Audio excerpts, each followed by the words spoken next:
పరిస్థితులు ఏవైనా మీ మాటలు చెప్పాలి అని, మీ పని చేయాలి అని,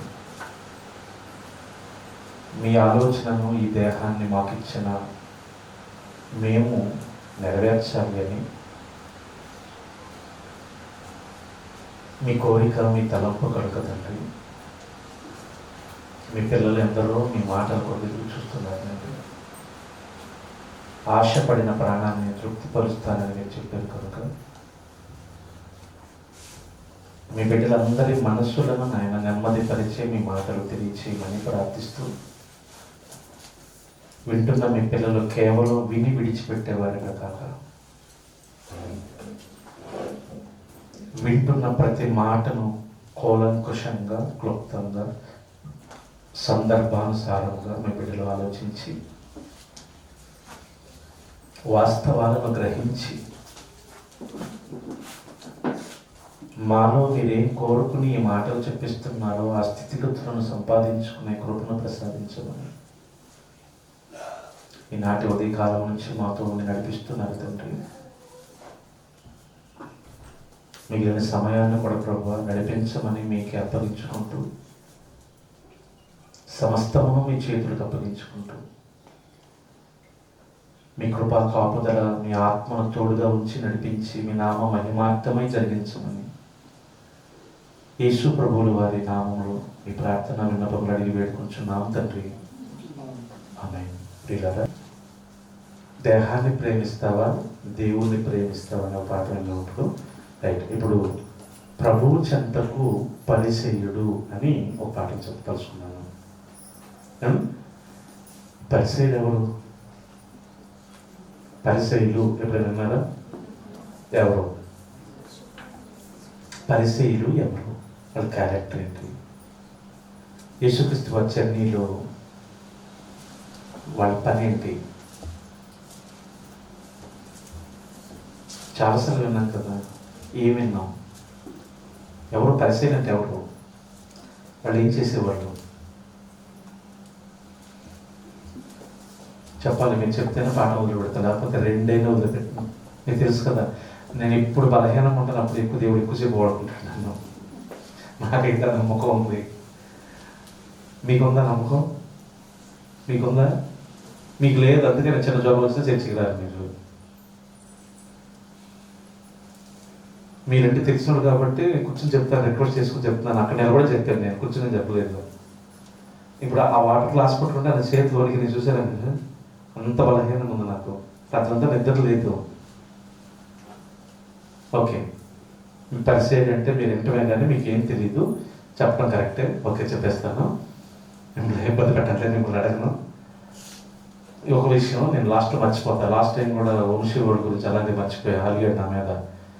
అందుకని నేను మర్చిపోయాను, మళ్ళీ నా మీద నేను అలగాల్సి వచ్చింది. అందుకని రేపు రాత్రికి ఆ చర్చిలోనే మా కుటుంబం తరఫున కృతజ్ఞత కూడిక ఏర్పాటు చేసుకుంటున్నాం. మీకు మంచి ప్రేమ విందు ఏర్పాటు చేస్తాం. తప్పనిసరిగా మీరు సమయానికి వచ్చి మంచి వాక్యాన్ని విని దేవుణ్ణి మీరందరూ కూడా గనపరచవలసిందిగా మనం చేస్తున్నాం. లాస్ట్లో నేను మర్చిపోయినా, ఇదే లాస్ట్ అండ్ ఫైనల్ గుర్తుపెట్టుకోండి. తప్పనిసరిగా రండి. ఏ ఒక్క రాకపోయినా సభ్యత్వం పోతుంది రేపు, మీకు చెప్తున్నా. ఎందుకంటే మీరు బాగా నెగ్లెక్ట్ చేస్తున్నారు. మీకు తెలుసా, ప్రతి సంఘంలో సభ్యత్వం ఉంటుంది. 50 రూపాయలు కట్టి సభ్యత్వం చేరుతున్నారు. మన దగ్గర లేదు కనుక మీకు ఆ విలువ తెలియట్లేదు. సమాజం ఉంటుంది, సభ్యత్వం ఉంటుంది. సభ్యత్వం లేకపోతే మీకు ఏదైనా సమస్య వస్తే పరిష్కరిస్తారా?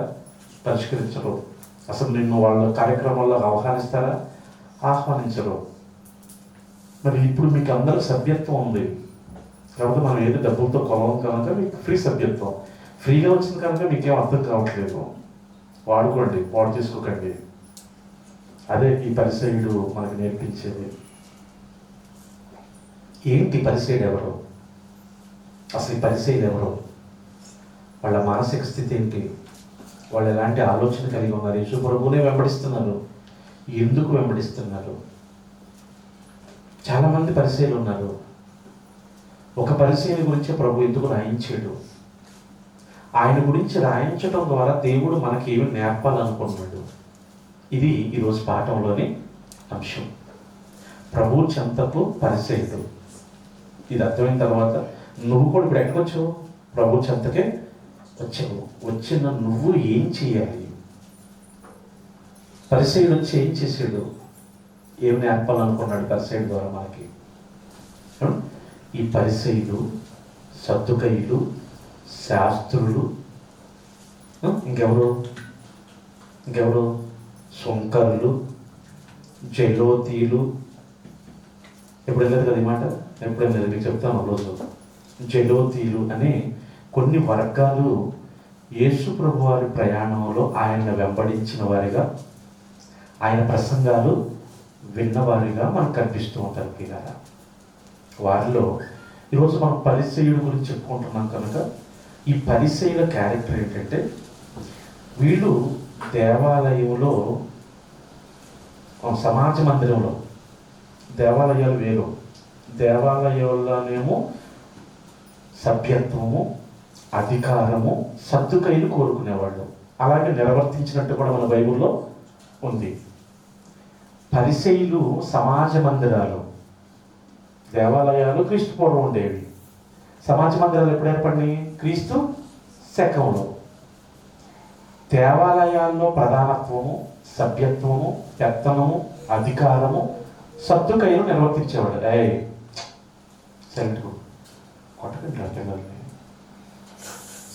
వాళ్ళు ఆ అధికారాలు నిర్వర్తించేవాళ్ళు. పరిసయ్యులు అనేసరికల్లా ఈ సమాజ మందిరాలు ఏవైతే ఉన్నాయో ఈ సమాజ మందిరాల్లో వాక్యాన్ని బోధించటం, వాక్య పరిచర్య చేయటం, ఈ సమాజ మందిరాల్లో అధికారాన్ని చలాయించటం ఈ పరిసయ్యులు చేసేవాళ్ళు. పరిసయ్యులకి సద్దుకైలకి తేడా ఏంటంటే, సద్దుకైలు పునర్జన్మని నమ్మరు, పునరుత్థానాన్ని నమ్మరు, దేవుణ్ణి నమ్మరు, అలాగే ఆత్మలని నమ్మరు. అదవుతుందా? చాలా జాగ్రత్తగా వినాలి. సద్దుకైల క్యారెక్టర్ ఇది. పరిసయ్యులు దేవుణ్ణి నమ్ముతారు, ఆత్మలు ఉన్నాయని నమ్ముతారు, పునరుత్థానం ఉందని నమ్ముతారు. మీకు బాగా అర్థం కావాలి. పౌలు గారిని ఒక చోట బంట్రోతులు బంధించి తీసుకెళ్తారు. అక్కడ పునరుత్థానం ఉందని నమ్మే పరిసయ్యులు ఉన్నారు, పునరుత్థానం లేదని నమ్మే సద్దుకైలు ఉన్నారు. ఇప్పుడు ఈయన తప్పించుకోవాలి. ఏం చేశాడు? ఒక వర్గంలోకి వచ్చేసాడు. ఓ పరిసయ్యులారా, నేను కూడా మీకు ఆత్మగా నమ్ముతాను, దేవుడు ఉన్నాడని నమ్ముతాను, పునరుత్థానం నమ్ముతాను, కానీ ఈ సద్దుకైలు ఏమంటున్నారు? పునరుత్థానం నమ్మరన్నారు. మరి వీడు మనవడాలని చెప్పేసి కలిపేసుకుని ఇప్పుడు సద్దుకైలకి పరిసయ్యులకి కూడా వచ్చేసింది. అయ్యగారిని అల్లాగా తప్పించేసుకుంటాడు. చూసారు ఎలా ఉపయోగించుకున్నాడు? ఎందుకు అలా ఉపయోగించుకున్నాడంటే, ఈ అయ్యగారు కూడా ఎవరు ఇప్పుడు ఎవరి గురించి చెప్తున్నాను? పౌలు గురించి చెప్తున్నాను. తప్పించుకున్నాడు కదా, అందుకని మీరు బాగా అలర్ట్గా ఉండాలి. పరిసయ్యులు సద్దుకైలు గురించి చెప్తూ పౌలు గారు పరిసయ్యులను ఉపయోగించుకుని సద్దుకైల దగ్గర నుంచి తప్పించేసుకున్నాడు. పెద్ద అలా జరిగింది పౌలు గారి గురించి. ఈయన కొత్త బోధ చేస్తున్నాడు అని. కొత్త బోధ ఏం కాదు. పరిసయ్యులారా, ఇదిగో మీరు చెప్పింది నేను చెప్తున్నాను రా బాబు, ఈ సద్దుకైలు ఒప్పుకోవట్లేదు, అదే బాధ అసలు అన్నాడు. మేము చెప్పింది మీరు ఒప్పుకోవట్లేదు, మావాడే అయితే అని చెప్పేసి పౌలు గారిని కలిపేసుకున్నట్టుగా పౌలు గారి తరపున వీళ్ళు యుద్ధం చేసినట్టుగా వెళ్ళిపోయారు. ఆడాలు పట్టుకు వస్తుందని ఈయనగా తప్పించుకున్నాడు. అక్కడ పౌలు గారి గురించి రాయబడింది. ఇంకా ఈ పరిసయ్యుల గురించి ఎగ్జాంపుల్ కాదు, వాస్తవానికి పౌలు గారు ఎవరు? పరిసయ్యుడే, పరిసయ్య జాతికి సంబంధించిన వాడే. అదవుతుంది కదా, పౌలు గారు కూడా పరిసయ్యుల జాతికి సంబంధించిన వాడే. మరి ఈ పరిసయ్యుల క్యారెక్టర్ ఏంటి? బాగా వినాలి. ఈ పరిసయ్యుల క్యారెక్టర్ ఏంటి? ఆ క్యారెక్టర్ తెలిస్తేనే అసలు ఈ పరిసయ్యుడి క్యారెక్టర్ కూడా అర్థమవుతుంది. ఆయన ఎందుకు దేవుడి దగ్గరికి వచ్చాడో అర్థమవుతుంది. దేవుడి దగ్గరికి వచ్చిన తర్వాత ఆయన ఏం చేశాడో అర్థమవుతుంది. ఈ పరిసయ్యుని క్యారెక్టర్ ఏంటంటే, ఈ పరిసయ్యులు అందరి క్యారెక్టర్ ఏంటంటే, మీకు ఇప్పుడు డౌట్ రావచ్చు, అసలు ఈ పరిసయ్యులు ఏంటి, సద్దుకైలు ఏంటి, జలోతీలు ఏంటి, సుంకరులు ఏంటి, వీళ్ళందరూ ఎక్కడ వాళ్ళు మీరు ఆలోచిస్తే వీళ్ళందరూ కూడా యూదులే. బాగా వినాలి. ఈ చరిత్ర తెలియకపోతే మీకు పాఠం అర్థం కదంటే చెప్తున్నాను. అర్థమవుతుంది మీరు మనసు పెడితే. ఎగ్జాంపుల్కి ఈరోజు మనందరం క్రైస్తవులు ఉన్నాం కదా. క్రైస్తవుల్లో ఎవరు ఉన్నారు? పెంతెకొస్తు వారు ఉన్నారు, క్యాథలిక్ వారు ఉన్నారు, హెబ్రోన్ వాళ్ళు ఉన్నారు, ఇంకా లోథరన్. క్యాథలిక్ అన్న లోథరన్ ఒకటే. బాప్టిస్ట్ తెచ్చేవాళ్ళు ఉన్నారు. వీళ్ళందరూ క్రైస్తవులేనా? అందరు క్రైస్తవులే. పెంతెకొస్తులాగా హెబ్రీ చేస్తారా? హెబ్రోన్ వాళ్ళు చేస్తారా? చేయరు. హెబ్రోన్ లాగా క్యాథలిక్లు చేస్తారా? చేయరు. కానీ అందరూ క్రైస్తవులే. ఇది మీకు బాగా అర్థమైతే పరిసయ్యులన్నా, యూదులన్నా, సద్దుకయ్యులన్నా, క్షమించండి, పరిసయ్యులన్నా, శాస్త్రులన్నా, సద్దుకయ్యులన్నా, జలోతీలన్నా, సుంకరులన్నా వీళ్ళందరూ కూడా యూదులే. క్రైస్తవులు కదా, యూదులు. వాళ్ళు యూదులు. యూదుల్లో నుంచి ఇన్ని వర్గాలుగా విభజించబడ్డారు. సద్దుకయ్యులకి ఒక లక్ష్యం ఉంది. ఆ లక్ష్యం కోసం వాళ్ళు పోరాడతారు. పరిసయ్యులను ఒప్పుకోరు. అందుకనే పరిసయ్యులు పునరుద్ధానం ఉందంటే సద్దుకయ్యులు ఏమంటారు? మళ్ళీ బతుకులేదు, ఉన్న జీవితం ఒకటే, ఉన్నది ఒకటే జిందగీ అనుభవించాలని చూసావా? ఆ దరిద్రుడు ఆడ పరిసయ్యుడు అయి ఉంటాడు, సద్దుకయ్యుడు అయి ఉంటాడు. ఉన్నది ఒకటే జిందగీ కాదు, ఇంకో బ్రతుకుంది, ఆ బ్రతుకు కోసమే ఈ ప్రయాస అని పరిసయ్యులు నమ్ముతూ ఉంటారు. కానీ సద్దుకయ్యులు ఒప్పుకోరు. మరి ఇంత గొప్పగా ఆలోచిస్తున్నారు కదా. వీళ్ళు దేవుడు ఉన్నాడని నమ్ముతారు, ఆత్మలు ఉన్నాయని నమ్ముతారు, పునరుత్థానం ఉందని నమ్ముతారు. కానీ వీళ్ళెంత ఉన్మాదంగా ఉన్నారంటే, వీళ్ళ స్థితిగతులు ఎంత భయంకరంగా ఉన్నాయంటే, వీళ్ళ గురించి దేవుడు మాట్లాడుతూ మత్తయి సువార్త 23వ అధ్యాయము కొన్ని మాటలు ప్రత్యేకంగా వీళ్ళ కోసమే దేవుడు ఇక్కడ మెన్షన్ చేసినట్టుగా మనకు కనిపిస్తుంది. చూడండి, దేవుడిని వెంబడించిన వారిగా కనిపిస్తుంది, దేవుణ్ణి నమ్మేవారిగా కనిపిస్తుంది, ఆత్మను నమ్మేవారిగా కనిపిస్తుంది. యాస్టీస్గా క్రైస్తవులుగా మనం నమ్మే కూడా వాళ్ళు నమ్ముతున్నట్టుగానే కనిపిస్తుంది. కానీ వీళ్ళు ఎలాంటి ఉన్మాదం కలిగి ఉన్నారో, ఎలాంటి ఆలోచన కలిగి ఉన్నారో ఒకసారి మనం చూస్తే అట్లా చూడండి. 23వ అధ్యాయము 2వ వచనం చూడండి. శాస్త్రులను పరిసయ్యులను ఉన్నారు ఇక్కడ. అతగా ఉంది. ఈ శాస్త్రులు మోషే పీఠ ముందు కూర్చుండేవారు, అంటే దైవజనులు లాంటి పాత్ర పోషిస్తున్నారు కనుక వారు మీతో చెప్పు వాటన్నిటినీ అనుసరించి గైకోనండి. వాళ్ళ ధర్మశాస్త్రంలో ఉన్నదే చెప్తారు. పరిశుద్ధులు అని చెప్పుకుంటున్నారు వీళ్ళు. ఈ ధర్మశాస్త్రం మాకు బాగా తెలుసు. ధర్మశాస్త్రం అంటే ఏంటి? ప్రవక్తల పుస్తకాలు, మోషే గ్రంథాలు, కీర్తనలు, గ్రంథాలు. ఈ ధర్మశాస్త్రం. ఇప్పుడు ఈ ధర్మశాస్త్రం అంతా వీళ్ళు బాగా తెలుసు, అందుకే మేము పరిశుద్ధులు అని చెప్పుకుంటారు. పరిసయ్యులు అంటే పరిశుద్ధులు. పరిశుద్ధులు అని చెప్పుకుంటున్న వీళ్ళు వాళ్ళ క్యారెక్టర్ ఏంటి చెప్తున్నారు చూడండి. పరిసయ్యులు వీళ్ళు ఎక్కడుంటారట? సమాజ మందిరాల్లో పీఠాల మీదే ఉంటారు. వీళ్ళు ధర్మశాస్త్రంలో ఉన్నదే బోధిస్తారు, కానీ వాళ్ళు చెప్పుదురే కానీ చెయ్యరు అన్నాడు. ఈరోజు చాలా మంది చూడండి, వాక్యం చెప్తారు, మందు కొడతారు. వాక్యం చెప్తారు, ఎదుటి వాళ్ళని నీ పొరుగు వాళ్ళది ఏది ఆశించొద్దంటాడు. వీడు మాత్రం అందరిదే దోచుకుని వెళ్ళిపోతూ ఉంటాడు. ఒకసారి మీకు చెప్పాను ఒక ఎగ్జాంపుల్. మంగళగిరిలో జరిగింది ఇది. అది అర్థం కదా, ఇది కల్పిత కథ కాదు. ఒక మాస్టర్ గారు ఉన్నాడట, నీ పొరుగు వాళ్ళది ఏది ఆశించకూడదని వాక్యం చెప్పాడట. ఆ వాక్యానికి వెళ్ళే ముందు పక్కన కోడితే కప్పేసి వెళ్ళారంట. ప్రార్థన అయిపోయింది, ఇంటికి వచ్చాడు. ఏమన్నమంటావయ్యా ఈరోజు? అదిగో పక్కన కోడి కప్పేసింది కదా, కూర్చోండేమన్నాడు. ఇప్పుడే కదా వాక్యం చెప్పావు పొరుగు వాళ్ళని ఏది ఆశించకూడదని. అది ఆడికి లేపించదని నీకు కదా ఉండదు అన్నాడంట. వీళ్ళ అనిపిస్తేనంట. ఇది కేవలం బోధకుల గురించేనా? కాదండి, నేటి ప్రతి క్రైస్తవుడికి దేవుడు నేర్పుతున్న పాఠం. ఈరోజు మనం కూడా చూడండి, మాట తప్పకూడదు అంటాం కదా, కానీ మన మాట ఎదుటి వారికి బోధిస్తున్నావు, నువ్వు నెరవేరుస్తున్నావు అంటే ఒకనాటి పరిసయ్యులకి ఈనాటి క్రైస్తవులకి ఏమి భేదం లేదు. అంటే పరిసయ్యులు ప్రమాదంలో ఉన్నారా? నిజంగా దేవుని నమ్ముతున్నామని దేవుని ఇష్టాన్ని నెరవేరుస్తున్నారంటే దేవుని ఇష్టానికన్నా వారి ఇష్టాన్ని నెరవేర్చుకోవడంలోనే చాలా ప్రమాదంగా ఉన్నారు. రాత్రి విన్నాం, మేలుని కీడనియు కీడుని మేలనియు చెప్పుకున్న వారికి శ్రమ. చెయ్యమని చెప్తున్నా నువ్వు పాటించకపోతే నీకు శ్రమ. ఈ పరిశీలు కూడా అలాగే ఉన్నారట. వీళ్ళు మోసపీఠ మందు కూర్చుండేవారు కనుక వాళ్ళు చెప్పేవన్నీ చెయ్యండి, ఎందుకంటే వాళ్ళు ధర్మశాస్త్రం చెప్తారు, అది దేవుడు కోరుకున్నదే. కానీ వాళ్ళు అలా చెయ్యరు, వారి క్రియలు చొప్పున మీరు నడవకండి అన్నాడు. 1:13 వచ్చింది, ఏమన్నా చూడండి. అయ్యో వేషధారులైన శాస్త్రులారా పరిసయ్యులారా అన్నాడు. పరిసయ్యులారా, ఈ పరిసయ్యులు ఎలా ఉన్నారట?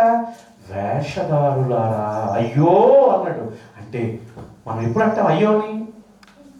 ఒక పిల్లోడు నిప్పులకు వెళ్తాడు అనుకోండి, అమ్మో అంటాం, కాలిపోతాడు, ప్రమాదం. అంటే ఇప్పుడు ఈ పరిచయులు కూడా ఎలా ఉన్నారు? ప్రమాదంలో ఉన్నారు, నటిస్తున్నారు, కానీ వాస్తవమైన జీవితాన్ని బ్రతకటం లేదు. వాస్తవమైన జీవితం బ్రతకకపోతే పరలోకం రావు కదా. అది తెలుసుకున్న యేసుక్రీస్తు చాలా వేదన పడుతున్నట్టుగా, బాధపడుతున్నట్టుగా మనం చూస్తుంటాం. ప్రియులారా, తండ్రి ఒకరోజు ఇజ్రాయేల్ గురించి ఏడ్చాడు, యేసు ప్రభు కూడా యూదుల గురించి యెరూషలేములో ఉన్న వారి స్థితిగతులు చూసి యేసు ప్రభు ఏం చేశాడట? కన్నీరు కార్చాడు అని మనం చూస్తూ ఉంటాం. అంటే వాళ్ళ స్థితి బాగుంటే ఎవరు చేస్తారు చెప్పండి? ఇప్పుడు మన పిల్లలు ఉన్నారండి, చక్కగా చదువుకుని, చక్కగా ఉద్యోగాలు చేసుకుని, చక్కగా వివాహాలు చేసుకుని హ్యాపీగా ఉన్నారనుకోండి, ఏ తల్లిదండ్రులు వారి గురించి ఏడుస్తాడా? హ్యాపీ అండి, నాకేంటండి, మా పిల్లలు మంచి. మరి ఎప్పుడు ఏడుస్తారు చెప్పండి? పిల్లల పరిస్థితులు బాగున్నప్పుడే ఏడుస్తూ ఉంటాం. అంటే ఇప్పుడు ఈ పరిశీలన గురించి దేవుడు ఏడుస్తున్నాడు అంటే వాళ్ళు బాగున్నారనా బాగలేదనా? బాగలేదు. ఇంకొక మాట కూడా చూద్దాం. 17 వచ్చిన కూడా చూడండి. 17 వచ్చిన కూడా అవివేకులారా అందులారా అన్నాడు. చూసారా, పరిశీలన గురించి మాట్లాడుతుంది. పరిశీలన గురించే. ధర్మశాస్త్రంలో ఒకటే కదా, ఇంత అవివేకంగా బ్రతుకుతున్నారేంటి? ధర్మశాస్త్రంలో యూదులు ఎలా బ్రతకాలని రాయించారు కదా, నా పిల్లల కోసం రాయించి ధర్మశాస్త్రం ఇచ్చిందే మీకోసం కదా. అందుకదే అక్కడ పౌలు గారు, ఒకనాడు యోధా ఇంటి వారితోనూ యెరూషలేము ఇంటి వారితోనూ చేసిన నిబంధన వంటిది. ఎందుకంటే వాళ్ళకి నిబంధన ఇచ్చేమో, కానీ ఆ నిబంధనలో వారు నిలవలేదు. ఈరోజు క్రైస్తవులుగా ధర్మశాస్త్రము, కొత్త నిబంధన, పరిశుద్ధ గ్రంథాన్ని చదువుకుంటూ ఏ క్రైస్తవుడైనా దేవుని ఇష్టాన్ని నెరవేరుస్తున్నారంటే ఎక్కడ ఉందో చెప్పండి? రాత్రి అంతా మనం అదే నేర్చుకున్నాం. ఎక్కడ కూడా దేవుని ఇష్టాన్ని, ఒకనాడు ఆ పరిచయులకి ఈరోజు మనకి ఏమైనా తేడా ఉందంటే ఎక్కడ పొందుతుండదు, అంతా ఒకటే, పేరుకే క్రైస్తవులమే, కానీ ఏది కూడా అబద్ధం చెప్పకు అన్నాడు. మరి క్రైస్తవులు ఏం చేస్తున్నారు? అదే ఫాలో అవుతున్నారు. మరి ఇప్పుడు ధర్మశాస్త్రం చదవట్లేదా? చదువుతున్నారు. ఈనాడున్న క్రైస్తవులు పరిశుద్ధ గ్రంథాన్ని చదవట్లేదా? చదువుతున్నారు. మరి చదివినా అదే చేస్తున్నారంటే మీకు కనిపించట్లేదా? అందులో మీరు అన్నాడు. ఇంకా ఇంకా వీళ్ళ క్యారెక్టర్ ఏంటంటే 27 వచ్చిన చూడండి. 27 వచనంలో అయ్యో వేషధారులైన శాస్త్రులారా పరిసయ్యులారా, మీరు సున్నం కొట్టిన సమాధులను పోలి ఉన్నారు. అవి వెలుపట శృంగారంగా చక్కగా సున్నం కొట్టబడి అందంగా అలంకరించబడి చక్కగా కనిపిస్తాయి, కానీ వాటిని తవ్వి చూస్తే లోపల కంపు. ఇదిగో మీరు కూడా పరిచయాన్ని చక్కగా చెప్పుకుంటున్నారు, కానీ మీ బ్రతుకు చూస్తే ఆ సమాధుల్లాగా ఉన్నాయి అన్నాడు. ప్రియులారా, అంటే పరిచయులు క్యారెక్టర్ ఏంటో మనకు ఒక అవగాహనకి వచ్చింది. ఈ పరిచయులలోని ఒక పరిచయుడు ప్రభు చెంతకొచ్చాడట. అర్థమైంది కదా ఇప్పుడు మీకు? పరిచయుడు అంటే ఎలాంటి క్యారెక్టర్ కలిగిన వాడో మనకు అర్థమైంది. ఎక్కడికి వచ్చాడు? ప్రభు చెంతకొచ్చాడు. వచ్చిన ఈయన ఏం చేశాడు? ఏం చేస్తే దేవుడు రాయించాడు? ఆ రాయించడం ద్వారా నేడు మనకు నేర్పుతున్న పాఠం ఏంటి అని ఆలోచిస్తే, ఇది బైబిల్లో ఎక్కడ ఉంటుంది అంటే ఈ పరిచయుడి గురించి ఒకే ఒక్క పుస్తకంలో యేసు క్రీస్తుకు అత్యంత ప్రియుడైనటువంటి యోహాను గారు మాత్రమే రాశాడు. ప్రియమైన దేవుని వల్ల మత్తయి గారు రాయలేదు, మార్కు గారు రాయలేదు, లూకా గారు రాయలేదు. కేవలం ఒక్క యాకోబు గారు మాత్రమే రాశాడు. అది కూడా ఒక 3 సందర్భాల్లో రాశాడు. మీకు అర్థమవుతుందా? చాలా తక్కువ రాసిన ఒక గొప్ప పాఠం చెప్తున్నాను ఈ మధ్యన. మీకు అర్థమవుతుందో లేదో ఇప్పుడు మీరు కూడా ఆలోచించాలి. అప్పుడప్పుడు మేము ఏమీ చేయలేము, మాతో ఏమీ కాదు, నా బ్రతుకేంటో, నేను ఎందుకు పుట్టానో అర్థం కావట్లేదు అనుకుంటున్నా నీకు పాఠం నేర్పుతున్నాడు దేవుడు. ఈరోజు కొన్ని రోజులుగా నేర్పుతున్నాడు. రాసింది తక్కువే, నిడివి తక్కువే, కానీ వాళ్ళ క్యారెక్టర్ చాలా పెద్దది. ప్రపంచానికే పాఠం చెప్పాలనుకుంటున్నాడు. ఏమీ లేదని, ఏమీ చేయలేదని, నేనేం సాధించలేదని అనుకుంటున్నా నిన్ను కూడా దేవుడు ఈరోజు ఎందుకు ఏర్పాటు చేసుకున్నాడంటే నీతో కూడా దేవుడు ఏదో ఈ ప్రపంచానికి చెప్పాలనుకుంటున్నాడు. అది తెలుసుకుంటున్నావా? అది నేర్చుకుంటున్నావా? ఆ దిశగా నీ అడుగులేస్తున్నావా? నీ జీవితాన్ని దేవునికి ఇష్టంగా మలుచుకోగలుగుతున్నావా? ఇంకా ఏర్పాటు చేసుకునే సంవత్సరాలు అవుతున్నా ఏమీ చెయ్యలేనని వ్యర్థమైన మాటలు చెప్పుకుంటూ కాలాన్ని వ్యాపారం చేస్తూ వృధా చేస్తూ అమూల్యమైన ఈ జీవితాన్ని పాడు చేసుకుంటూ బ్రతుకుతున్నావా? ఒకసారి ఆలోచించు. ఏం రాశాడు? అసలు ఎలా వచ్చాడు? ఎప్పుడు వచ్చాడు? ఒకసారి ఎవరు రాశారని చెప్పాం? యోహాను గారు రాసిన సువార్త, యోహాను గారు రాసిన సువార్త 3వ అధ్యాయము మొదటి మాట చూడండి. యోహాను గారు రాసిన సువార్త 3వ అధ్యాయము మొదటి మాట. యూదుల అధికారి అయిన నికోదేము, యూదుల అధికారి అయిన నికోదేమును పరిసయ్యుడు ఒకడు ఉండెను. అతడు రాత్రి యందు ఆయన యొద్దకు వచ్చి, బోధకుడా, నీవు దేవుని యొద్ద నుండి వచ్చిన బోధకుడు అని మేము ఎరుగుదము. దేవుడు అతనికి తోడై ఉంటేనే కాని నీవు చేయుచున్న సూచక క్రియలను ఎవ్వడు చెయ్యలేడని ఆయనతో చెప్పేశాడు. అందుకు యేసు అతనితో, ఒకడు క్రొత్తగా జన్మించితేనే కాని అతడు దేవుని రాజ్యమును చూడలేడని నిశ్చయముగా మీతో చెప్పుచున్నాను అన్నాడు. వెంటనే నికోదేము ఉంటాడు, ముసలివాడైన మనుషుడు ఎలాగో జన్మింపగలడు? అసలు ఆయన అడిగిన క్వశ్చన్కి, దేవుడు చెప్పిన సమాధానానికి, మళ్ళీ ఈయన అనుకుంటున్న డౌట్కి ఏమన్నా పొందనుందో చెప్పండి. ఇక్కడ మీరు బాగా గమనించాలి. ఈ పరిచయుడు ఆషామాషవాడు కాడు. ఆయన క్యారెక్టర్ రాయించాడు. ఆయన ఎవరట? యూదుల అధికారి. అంటే ఏదో ఒక ఉద్యోగంలో ఉన్నాడు, ఏదో ఒక పెత్తనాన్ని చలాయిస్తున్నాడు. ఈయనెవడో? పరిచయుడు. ఈయన ఎప్పుడు వచ్చాడంట దేవుని దగ్గరికి? రాత్రి. పగలు రావటానికి లేదా? పగలు రావటానికి లేదా? పగలు ఎవరు వెళ్తారు? ధైర్యం కలిగిన వాళ్ళు వెళ్తారు. రాత్రులు వెళ్ళేది ఎవరు చెప్పండి? బాగా ఆలోచించాలి. అవన్నీ అక్కడ ఉన్నాయి, మరి అవన్నీ అర్థం చేసుకుంటే అర్థమవుతాయి. అంటే ఈయన పరిచయుడు. దేవుని గురించి తెలుసా? బాగా తెలుసు. దేవుని నమ్ముతాడా? నమ్ముతాడు. ఆత్మను నమ్ముతాడా? నమ్ముతాడు. పునరుత్థానం నమ్ముతాడా? నమ్ముతాడు. మరి నువ్వు యేసుక్రీస్తు దగ్గర రావడానికి భయం ఏంటి? పగలెందుకు రాలేదు? రాత్రి ఎందుకు వచ్చాడు? వచ్చింది ఒక్కడా? ఎవరైనా పంపితే వచ్చాడా? బాగా వినాలి, అక్కడే ఉంది. అందుకే మళ్ళీ ఫైండ్ అవుట్ చేస్తున్నాను. నేను చదువుకుంటూ వెళ్ళిపోతే ఏం అర్థం కాదు. అందుకే బైబుల్ చదవటం కాదు, గురువు ఉండాలి. నేను 10th క్లాస్ పుస్తకం అక్షరాలు రావడం, పదాలు చదవడం వచ్చడానికి రాదా? మరి ఆ ఇంటికాడ చదువుకుని రాయొచ్చు కదా. ఎక్స్ట్రా ఎందుకు స్కూల్కి వెళ్తున్నాడు? వేరు ఫీజులు కట్టి. వాడికి కేవలం చదివితే వాడికి ఎక్స్ప్లెయిన్ చేసేవాడు ఉండాలి, వివరించేవాళ్ళు. అందుకే దేవుడు సంఘానికి రమ్మన్నాడు. మనమేమో 100-1,000,000 పనులు పెట్టేసుకుని ఎక్కడెక్కడో బలాదులు తిరుగుతూ మళ్ళీ పైగా నేను బాగానే ఉన్నాను, కానుకిస్తున్నాను, దేవుడి దగ్గరికి వస్తున్నాను చెప్పుకుంటాం మనం. ఆ పరిచయం కూడా అలాంటి వాడే. అందుకే రాత్రి వచ్చాడు. పగలైతే జనం చూస్తారు. మళ్ళీ వాడు కూడా ఒంటరిగా, వాడికై వాడు రాలేదు. మేమెరుగుతాము అంటారు చూడండి అక్కడ. బోధకుడా, నీవు దేవుని యొద్ద నుండి వచ్చిన బోధకుడు అని మేమెరుగుతాము అంటే ఒక్కడ కాదు, వచ్చింది ఒక్కడే. కానీ వెనక పంపిన వారు పరిచయులందరూ కలిసి పంపించారు. వీళ్ళ క్యారెక్టర్ ఏంటి? చెడిపోయిన క్యారెక్టర్ కదా. ఇప్పుడు యేసు ప్రభువులు ఎందుకు పంపిస్తున్నారు? వీళ్ళు బోధ వినటానికా? వీళ్ళు లోపాలు వెతకటానికా? చర్చికి కూడా వస్తూ ఉంటారండి. వాళ్ళ క్యారెక్టర్ అర్థమైపోతుంది నాకు. ఒక వారం వస్తారు, 2 వారాలు వస్తారు. అంటే ఈయన బాగా చెప్పట్లా, ఇంకొక చెప్పు జరుగుతాడు, వెళ్ళిపోతాడు. ఈడు పరిచయులు అంటాడే, పైకి బాగా కనిపిస్తారు. వీళ్ళు బ్రతుకులు మాత్రం బాగోవు. ఏ 6 నెలలు గడిపితే కానీ వాళ్ళు వీళ్ళు ఎవరన్నారు కదా. నువ్వు 2 వారాలు వచ్చి వాక్యం బాగాలన్నావంటే నీకేం తెలుసు వాక్యం గురించి? చెప్పేది మనసు పెట్టి వింటున్నావా? ఆలోచన చేస్తున్నావా?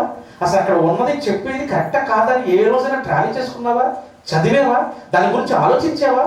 అసలు నీకు ఇచ్చిన సమయంలో కొంచెం అన్నా గడిపావా? 6 నెలలు స్నేహం చేస్తే కానీ వాళ్ళు వీళ్ళు ఎవరన్నారే. నువ్వు వచ్చిన 1 వారం, గడిపిన 1 గంట, ఆ తర్వాత బుల్లెట్కు దొరకు. అసలు దైవజనులతో గడిపేవా? సంఘంతో గడిపేవా?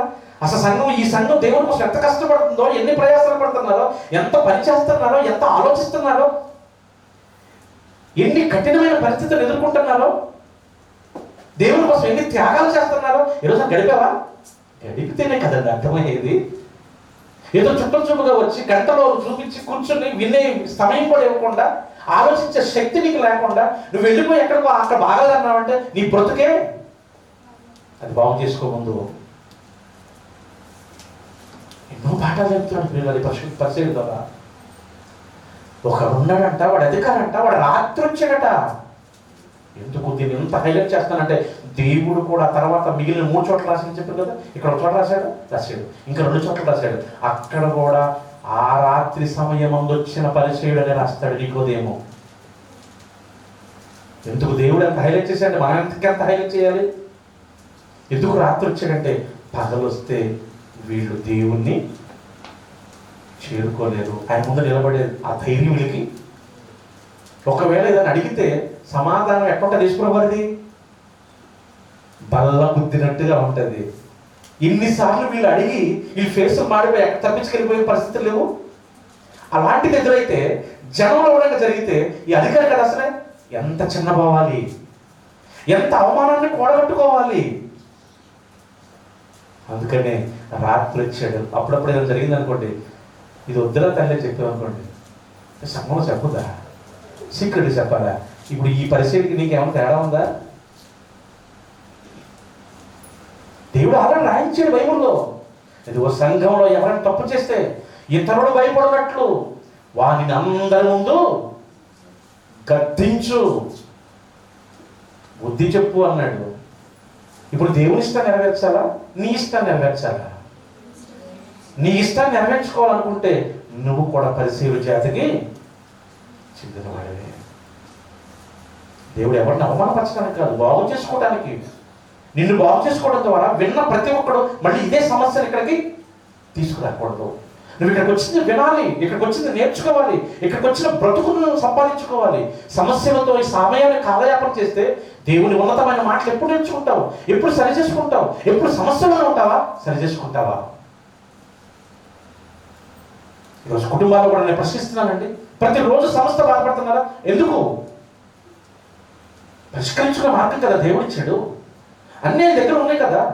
ఉన్న వాటిని చదివి నేర్చుకుని పరిష్కరించుకోవాల్సిన మనిషి అదే సమస్యలతో సతమతమవుతున్నాడంటే ఇది కేవలం నీ అవిధేయత, నీ అనాలోచితం, నీ చేతకంతనం. అది దేవుని నిందిస్తున్నావంటే ఆ పరిస్థితులు కూడా అదేనండి. వాళ్ళు మార్చుకోవట్లేదు, వాళ్ళు వినట్లేదు, అసలు యేసుప్రభువు చెప్పేదే ఆలోచించట్లేదు. మళ్ళీ పైగా చెప్పిన వాటిని వీళ్ళు వక్రీకరించడం. పరిశీలందరి క్యారెక్టర్ అదే. ఈరోజు సంఘాల్లో కూడా చాలా మంది పరిశీలు అది మార్చుకోవాలని దేవుడు నేర్పుతున్నాడు. రాత్రి వచ్చాడంట, వచ్చి ఏమంటున్నాడు? బోధకుడా ఇవి దేవుని యొద్ద నుండి వచ్చేవని, వచ్చిన బోధకుడు అని మేము ఎరుగుతాము అని ఈయన క్వశ్చన్ వేసేదండి. ఇప్పుడు ఈయన వేసిన క్వశ్చన్ ఏంటి? అవునయ్యా, ఎంతో మందికి చెప్తున్నాను రోజు, ఈ విన్న వాళ్ళందరూ విన్నట్టుగా నటిస్తున్నారు, వెళ్ళిపోతున్నారు. కేవలం నీ ఒక్కడికి అర్థమైంది నేను పరలోకం నుంచి వచ్చిన బోధకుడు అని చప్పట్లు కొట్టాడా, మెచ్చుకున్నాడా? అదే కదా చేయవలసింది. సహజంగా చాలా గొప్పడు. అసలు ఏంటి ఇన్ని సూచక్రియలు చేస్తున్నావంటే చూశాడు ఆయన, చూశాడు. అదే అడుగుతున్నాడు అక్కడ.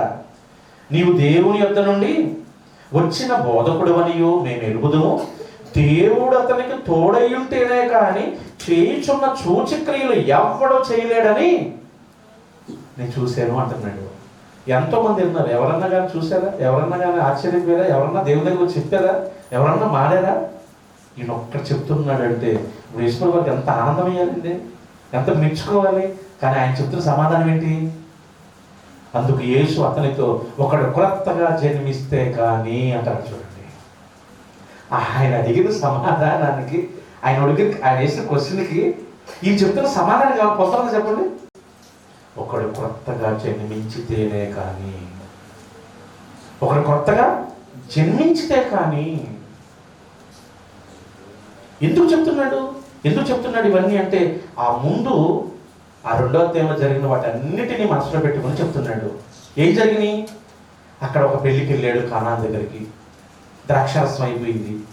అక్కడ యేసుప్రభువు మళ్ళీ ద్రాక్షారసాన్ని నీళ్ళని ద్రాక్షారసంగా మార్చాడు. ఈ సృష్టి చేశాడు. అప్పటికైనా ఈయన దేవుడు కుమారుడు అని ఎవరైనా నమ్మారు చెప్పండి? లేదు. యూదులు నమ్మారు కానీ చెప్పండి. మరి ధర్మశాస్త్రం ఇచ్చింది ఎవరికి?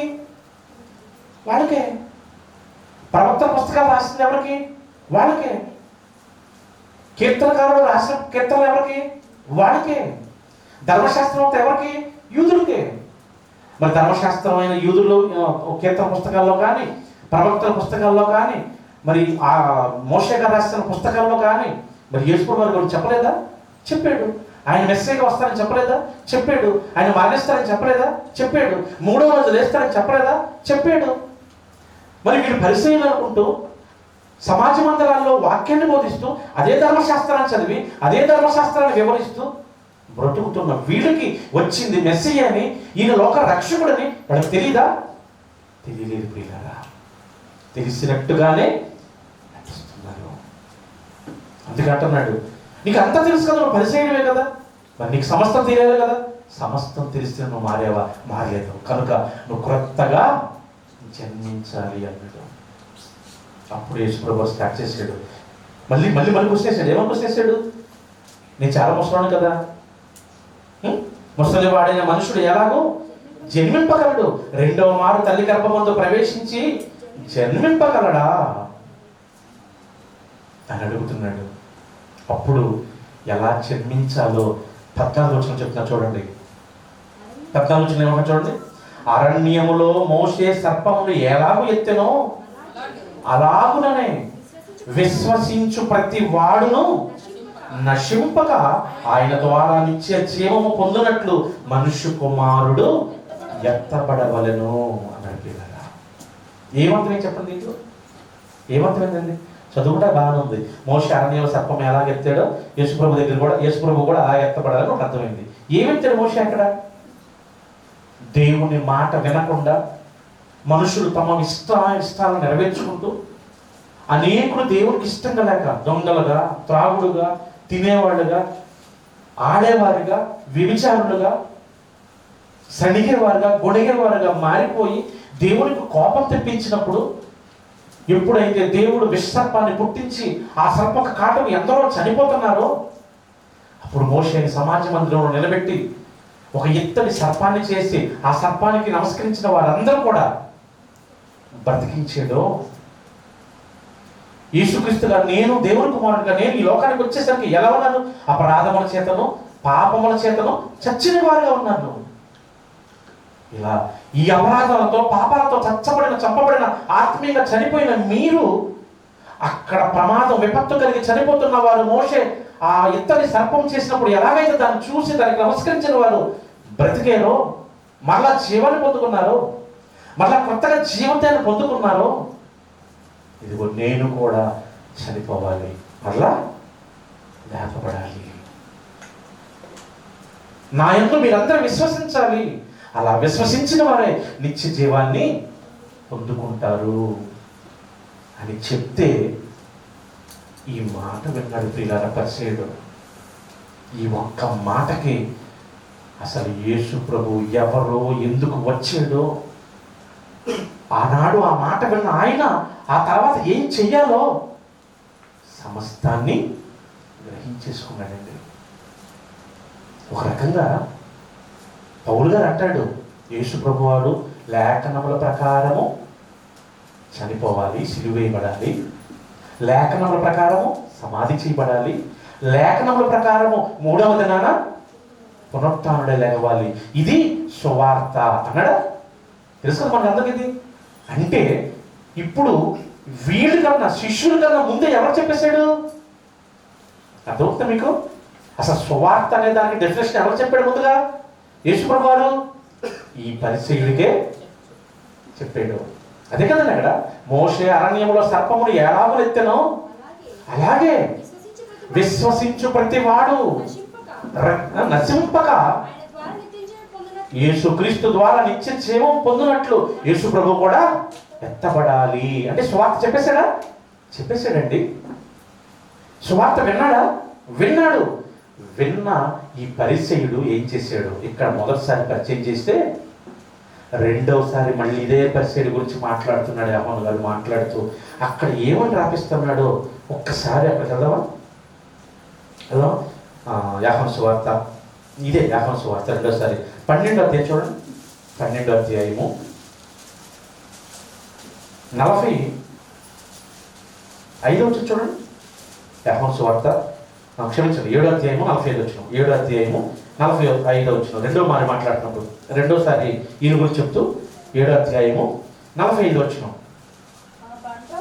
ఆ బంట్రోతులు ప్రధాన యాజకుల యొద్దకును పరిసయ్యుల యొద్దకును వచ్చినప్పుడు వారు, ఎందుకు మీరు ఆయనను తీసుకుని రాలేదు అని అడగగా, ఆ బంట్రోతులు, ఆ మనుష్యుడు మాటలాడినట్లు ఎవ్వడును ఎన్నడును మాటలాడలేదనివి. అందుకు పరిసయ్యుడు, మీరు కూడా మోసపోతిరా, అధికారుల్లో కానీ పరిసయ్యులలో కానీ ఎవడైనను ఆయన యందు విశ్వాసం ఉంచినా, అయితే ధర్మశాస్త్రం ఎరుగని ఈ జన సమూహము శాపగ్రస్తమైనదని వారితో అనిది. అంతకు మునుపు ఆయన యొద్దకు వచ్చిన నికోదేము వారిలో ఒకడు. మళ్ళీ మళ్ళీ మళ్ళీ చెప్తున్నా చూడండి. అంతకు ముందు అంటే ఒకసారి వచ్చాడా? ఆ మొదటిసారి చెప్పింది వచ్చాడు. ఇప్పుడు ఎన్నోసారి చెప్తున్నాడు? రెండోసారి చెప్తున్నాడు. అంతకు మునుపు ఆయన యొద్దకు వచ్చిన నికోదేము వారిలో ఒకడు. అతడు ఎవరు? అతడంటే ఆ నికోదేము ఒక మనుష్యుని మాట వినక మునుపును, వాడు చేసినది తెలియక మునుపును మన ధర్మశాస్త్రము అతనికి తీర్పు తీర్చునా. ఏమన్నా మీకు అర్థమైందా? అక్కడ సందర్భం ఏంటంటే, అధికారులు ఏం చేశారు? యేసుప్రభు వారిని బంధించి తీసుకురండి సిలువేయాలని పంపించారు. ఎవరిని? బంట్రోతుల్ని. ఇప్పుడు బంట్రోతులు ఏం చేయాలి? యేసుప్రభును బంధించి తీసుకువెళ్ళి అధికారులకి అప్పచెప్పాలి. కానీ అధికారులు అప్పచెప్పారా? లేదు. ఎందుకని? యేసుప్రభు వారు అక్కడ యూదులను ఉద్దేశించి మాట్లాడుతున్నాడు, ప్రసంగం చేస్తున్నాడు. అప్పుడు ఎవరు వచ్చారు? ఈ బంట్రోతులు వచ్చారు. వచ్చి ఏం చేశారు? జనసమూహం ఎక్కువ ఉండటం వలన యేసుప్రభు దగ్గరికి వెళ్ళలేక ఆయన చెప్తున్న బోధ కొంతసేపు వీళ్ళు కూడా విన్నారు. విని ఏమనుకున్నారంటే, ఇంతకుముందు పరిసయ్యులు వాక్యం చెప్పారు కదా, చాలా మంది సద్దుకాయలు అధికారులు కూడా వాక్యం చెప్పారు కదా, కానీ ఈ మనుష్యుడు చెప్పినట్టు ఎప్పుడైనా ఎవడైనా అంటే యేసుప్రభు చెప్పిన ఆ మాటలకి ఒక్కసారి అన్న ఈ బంట్రోతులు కూడా ఏమైపోయారు? విశ్వాసం పొందేశారు, నమ్మేశారు. నిజమే కదా అంటే ఒక్కసారి వచ్చి బంట్రోతులు విన్నారే, వాళ్ళు ఎవరు వాక్యం అంటే వచ్చారా? లేదే. వాళ్ళు ఎవరో దేవుని గురించి తెలుసుకోవడం వచ్చారా? కాదే. వాళ్ళు ఒక అధికారి ఆదేశిస్తే ఒక సైనికులుగా బంట్రోతులుగా వాళ్ళ క్రియను, వాళ్ళ పనిని, వాళ్ళు డ్యూటీ చేయడానికి వచ్చారు. ఇప్పుడు డ్యూటీ చేయకపోతే అధికారులు ఏం చేస్తారు? ఉద్యోగంలో తీసేస్తారు. డ్యూటీ చేయకపోతే అధికారి ఏం చేస్తాడు? శిక్షిస్తాడు. తెలుసా వాళ్ళకి? తెలుసు. తెలిసినా మా ఉద్యోగం పోయినా పర్వాలేదు, మా జీవితం నాశనం అయిపోయినా పర్వాలేదు, అంటే మాకు రావాల్సినటువంటి ఆ అవసరతలు, మన బ్రతకడానికి కావాల్సినటువంటి జీవితం మాకు లేకపోయినా పర్వాలేదు. ఇదిగో ఇది చెప్పిన మాటలో వాస్తవం ఉంది. ఇది చెప్పిన మాటలు మా హృదయాలు హత్తుకున్నవి. అసలు ఇలాంటి నీతిమంతుడిని, ఇలాంటి గొప్పవాడిని బంధించి తీసుకెళ్లేంత పొరపాటు ఇక జీవితంలో ఇంకొకటి లేదు అని ఆ బంట్రోతులు సాక్షిస్తున్నారు. ప్రియులారా, నిజమే కదండి. ఒక్కసారి విన్న బంట్రోతులే ఇంత గొప్ప సాక్షి ఆ క్రీస్తుల గురించి. ఈరోజు నువ్వు నేను మనందరము ఎన్ని వాక్యాలు వింటున్నాము. ఆ క్రీస్తుని ధరించుకోవాలని చెప్పుకుంటున్నాం. ఆ క్రీస్తు వల్లనే మనం పాపంలో నుంచి పవిత్రులమయ్యామని చెప్పుకుంటున్నాం. ఆ క్రీస్తు వల్లనే ఏ యోగ్యత లేని మనకు గొప్ప ధన్యతనిచ్చాడని చెప్పుకుంటున్నాం. ఎన్ని పాఠాలు వింటున్నాం, ఎన్ని మాటలు వింటున్నాం, ఎన్ని ఆదివారాలు దేవుని దగ్గరికి వస్తున్నాం, ఎన్ని మీటింగ్లకు వెళ్తున్నాం, ఎన్ని బోధలు వింటున్నాము. ఆయన గురించి ఎక్కడైనా ఒక మాట చెప్పగలుగుతున్నామా? ఆయన గురించి ఎక్కడైనా విశ్వసించినట్లుగా మన జీవితంలో కానీ, మన నడవడికలో కానీ, మన మాటలో కానీ, మన బ్రతుకులో కానీ మనం నెరవేర్చగలుగుతున్నామా? ఆలోచించిన పిల్లరా, ఒక పరిశీలి చూడండి. ఆయన కూడా ఎక్కడ సాక్షి ఇస్తున్నారు చూడండి.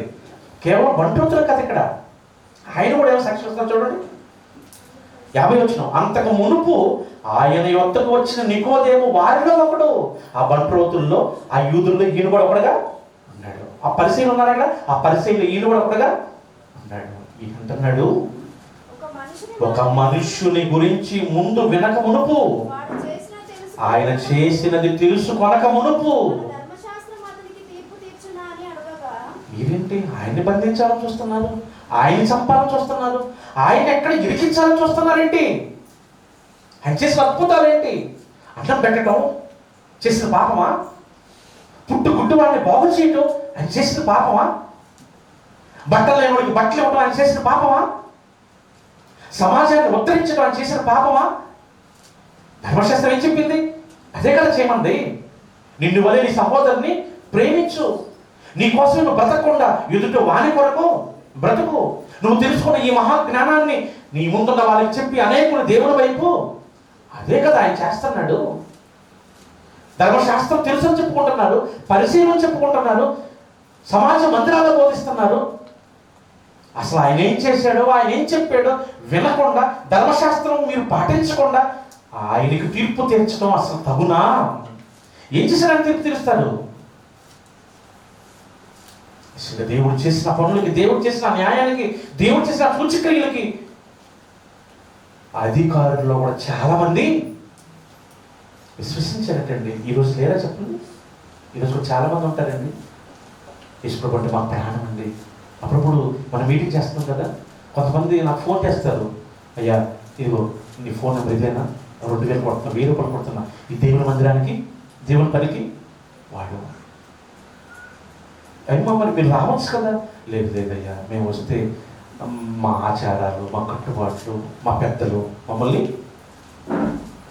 నేను కూడా అక్కడి నుంచి వచ్చిన వాడిని తినగా ఒకరోజు కులం పేరట, మతం పేరట హింసిస్తూ సొంత మేనత్తి వచ్చి, మా నాన్నకి దేవుడి దగ్గరికి రా, మీ భర్త భార్యకి బాగాలేదు కదా, ఉన్న ఆస్తులను అవచేసుకుంటున్నావు కదా, నా మాట వినరా, పాడు చేసుకోకరా, పిల్లలు ఉన్నారు, భవిష్యత్తు పాడైపోతుంది, వాళ్ళు ఎలా పెంచుతావు, వాళ్ళు కూడా ఇవన్నీ నువ్వు అమ్మేస్తున్నావు, ఎక్కడెక్కడ హాస్పిటల్ ఉంటున్నావు, తిప్పుతున్నావు, ఆరోగ్యం బాగుపడట్లేదు, ఇది ఒక మాట మీరు చర్చికి రా, ఎంతలో బాగుపడ్డారని మా నాన్న వాళ్ళ మేనత్త చెప్పిందటండి. ఉన్న ఆస్తులు మొత్తం అమ్మాడు, కానీ దేవుని దగ్గరగా మాత్రం చెప్పిన ఆమెని గొడ్డలతో చంపడానికి పరుగులు పెట్టించాడట. అన్నీ అవి చేసుకున్నాడు. లాస్ట్కి మళ్ళీ అక్కడికే ముందు ఎందుకు రాలేదు అంటే, వచ్చిన తర్వాత మేము పడిన కష్టాలు అవి 6 సంవత్సరాలు. ఇదిగో మీరు ఆ కులం వాళ్ళ దగ్గరికి వెళ్తున్నారు కనుక ఈ ఊళ్ళో షాపుల్లో మీరు ఏం కొనడానికి లేదు, ఈ ఊరు బావిలో నీళ్ళు తాగడానికి 6 సంవత్సరాలండి. 7 కిలోమీటర్లు నడుచుకుంటూ వెళ్ళి, అప్పుడు ఎక్కడ ఉన్నాయి ప్రశాసనాలు చెప్పండి, ఇప్పుడు ఆ బైకులు ఉన్నాయా? అప్పుడు సైకిల్ కొంటేనే ఆ పెద్ద బుల్లెట్ కొన్నట్టు ఫీల్ అయ్యేవాడు ఆ రోజుల్లో. 40 సంవత్సరాలండి. ఎందుకు అంటే ఇదిగో పెద్దలకు భయపడి. ఈ మధ్యనే మనం ఒంగోలు దగ్గర కూడా ఒక పల్లెటూరులో మనం విన్నాం, మీరు విన్నారు లేదు, చాలా పెద్ద ఇష్యూ జరిగిపోయింది. ఒక కుటుంబం దేవుడి గురించి విన్నారు, దేవుని నమ్మారు, విశ్వసించారు. వేరే ఊరు నుంచి ఒక పాస్టర్ గారిని పిలిపించుకుని వాళ్ళ ఇంట్లో ప్రార్థన పెట్టుకుంటూ అలా నమ్మే వాళ్ళని అందరిని పోగు చేసి దేవుని మాటలు వినిపిస్తున్నారు. ఇది కలెక్టర్ దాకా వెళ్ళిపోయింది. ఎవరు తీసుకెళ్ళారు? ఆ ఊళ్ళో ఉన్న పెద్దలే. ఇదేంటి, మనం ఈ కులంలో కదా, మనం ఈ మతం కదా, యేసుక్రీస్తు గురించి ఎక్కడ చెప్పించడం ఏంటి? ఉంటే నువ్వు యేసు ప్రభువుని వదిలేస్తే ఈ ఊళ్ళో ఉండాలనుకుంటే, లేదా ఈ ఊరు నుంచి ఈ రోజుకున్నారు ప్రియులారా. ఇది 2000 సంవత్సరాల కింద దేవుడు రాయించారు చూడండి. ఇదే యాహోను పత్రిక, యాహోను సువార్త 12వ అధ్యాయం 42 వచ్చినప్పుడు చూడండి. యాహోను సువార్త 12వ అధ్యాయము 42 వచ్చినప్పుడు చూడండి. అయినను అధికారుల్లో కూడా అనేకులు ఆయన యందు విశ్వాసం ఉంచితిరి కానీ సమాజములో నుండి వెలివేయబడుతుమేమో అని పరిసయ్యులకు భయపడి వారు ఒప్పుకోలేదు. ఈ పరిసయ్యులు ఎవరు? ధర్మశాస్త్రం తెలిసిన వారు. వీళ్ళ క్యారెక్టర్ ఏంటి? దేవుడి దగ్గర తీసుకురావాలి. వీళ్ళ పని ఏంటి? దేవుడు గొప్పవాడు, తండ్రి గొప్పవాడు, ఉన్నతమైన వాడు, అందరిని ప్రేమించాలి, అందరిని క్షమించాలి, అందరిని సమానంగా చూడాలి, నిన్ను వలె నీ సహోదరుని. ధర్మశాస్త్రం అంతా అదే కదా చెప్పింది. అది చెప్పవలసిన ఈ పరిసయ్యులే నిజమైన క్రీస్తుని, నిజమైన దేవుని, నిజమైన తండ్రిని తెలుసుకుని అలాగ బ్రతుకుతుంటే వాళ్ళ నుంచి ఎటువంటి ఇబ్బందులు వస్తాయో, వాళ్ళ నుంచి ఎటువంటి ప్రమాదాలు ఎదుర్కోవాలని అధికారంలో కూడా చాలా మంది దేవుని నమ్మారు. కానీ వాళ్ళు ఒప్పుకోలేదు. వాళ్ళు బహిర్గతంగా రావడానికి భయపడిపోయారు. ఈరోజు కూడా సమాజం అలాగే ఉంటుంది. ఒకరోజు దేవుని దగ్గరకు వచ్చాడు పరిచయుడు. దేవుడు చేసిన సూచక్రియలు చూశాడు. దేవుడు చెప్పిన మాటలు విన్నాడు. పరిచయుల్ని ఎదిరించి దేవునికి ఉన్న గొప్ప క్యారెక్టర్ని చెప్పడానికి భయపడట్లేదు. అంతకు మునుపు అంటున్నా చూడండి అక్కడ, అంతకు మునుపు ఆయన చేసినది తెలుసుకొనక మునుపు మనము ధర్మశాస్త్రము ఏమన్నాడు? అతడు ఒక మనుషుని మాట వినక మునుపు 50 వచ్చాడు 51 వాడు చేసినది తెలుసుకొనక మునుపు ధర్మశాస్త్రము అతనికి తీర్పు తీర్చునా. పరిసయ్యుల్ని సహితం ఎదిరించి యేసుక్రీస్తు గురించి గొప్పగా మాట్లాడటం ప్రారంభించాడు. ప్రియులారా, ఈరోజు ఎన్ని సంవత్సరాలు అవుతుంది దేవుడు తెలుసుకుని, ఎన్ని సంవత్సరాలు అవుతుంది క్రీస్తును ధరించుకుని. ఒక్కసారి విన్న ధర్మశాస్త్రము, ఒక్కసారి దేవుని మాటలు విన్న ఈ పరిసయ్యుడే దేవుని గురించి గొప్పగా చెప్పడానికి తన మీద ఉన్న అధికారులు సహితం ఎదిరిస్తున్నాడే. యేసుక్రీస్తుగా తీర్పు తీరుస్తాడా? ఆయన చేసిన తప్పేంటని అడుగుతున్నాడే. ఈరోజు కూడా మన దేవుని మీద ఎన్ని అవమానాలండి, ఎన్ని అబాండాలండి, ఎన్ని తప్పుడు ప్రచారాలండి. మరి ఎన్ని సంవత్సరాలు అవుతుంది ఈ క్రీస్తుని ధరించుకుని? ఏ రోజైనా అసలు తండ్రిని కానీ యేసుక్రీస్తుని కానీ తప్పుగా మాట్లాడుతున్నా ఏ ఒక్కరితోనైనా మాట్లాడగలుగుతున్నావా సమాజంలో నిలబడి? ఆయన కోరికేంటి? ఆయన ఎందుకు పిల్లలు ఇస్తున్నాడు? గర్భఫలము యెహోవా ఇచ్చు బహుమానం. కుమారులు ఏం చేయాలట? ఆయన అంబుల పొదిలో బలమైన బాణాలుగా తయారై గుమ్మంలో నిలబడి ఆయన విరోధులతో పోట్లాడాలి కదా, పోరాడాలి కదా. నీ తల్లిని ఒక మాట ఒప్పుకుంటావా? నీ తండ్రిని ఒక మాట ఒప్పుకుంటావా? నీ అన్నదమ్ముని ఒక మాట ఒప్పుకుంటావా? నా అమ్మని అంటావా? నా నాన్న అంటావా? నా అన్నదమ్ముని అంటావా? అని రక్తం మరిగిపోతుంది అంటావు, యుద్ధం చేస్తావు, ఎంతకైనా తెగిస్తావు, వాడిని చంపుతా, లేకపోతే నేను చావనైనా. ఎంతలో ఉండి అంతలో మాయమైపోయే ఈ మనుషుల కోసమే, ఈ బంధాల కోసమే, ఈ రక్త సంబంధాల కోసమే నువ్వు ఎంత పోరాటం చేస్తానంటున్నావే. ఆయన నిన్ను ఎత్తుకున్నవాడు, ముదిము వచ్చే వరకు నిన్ను కాచేవాడు కదండి. ఆయన చేతిలో చెక్కుకున్నవాడు కదండి. ఇశ్రాయేలును కాయవాడు కునుకడు, నువ్వు చక్కగా నిద్రపోతున్నావు షిఫ్ట్లు వారీగా. పగలంతా పని, రాత్రంతా. ఆయనకి నిద్ర ఉందా? ఆయన కన్ను మోస్తున్నాడా? ఆయనకి ఏ క్షణం విశ్రాంతి ఉందా?